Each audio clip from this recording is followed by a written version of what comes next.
In today's video, I'm going to teach you how to do multicam in Zoom meetings. If you've ever wanted to show your face on one camera while also sharing a second view, like a document camera, an overhead shot of your desk, a whiteboard, or a close-up of a product, Zoom makes this simple with its built-in second camera sharing option.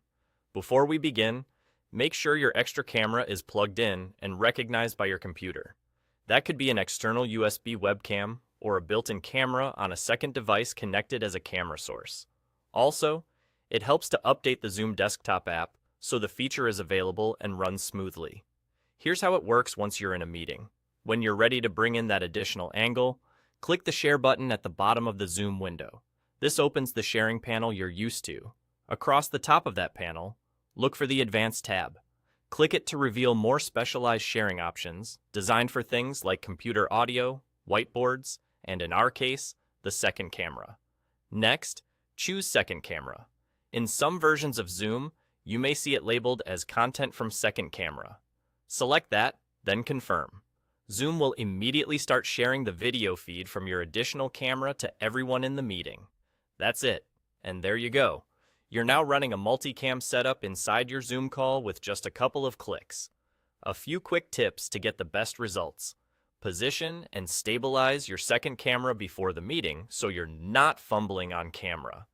Good lighting makes a big difference. Light your subject from the front or the side to avoid harsh shadows.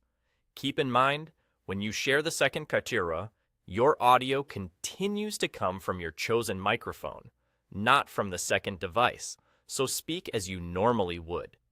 If participants say they can't see your second angle, confirm you're actively sharing by looking for the green "You are sharing" bar at the top of your Zoom window. If you don't see the second camera option, you may need to update Zoom or get permission to share from the meeting host. Also, plug in your extra camera before you launch Zoom so the app detects it properly. Finally, remember you can stop the share at any time to return the focus to your regular webcam. That's all it takes. Click Share, go to the Advanced tab, pick Second Camera, and you're set. With just this simple workflow, you can add a professional dynamic look to your Zoom meetings without complicated gear or software.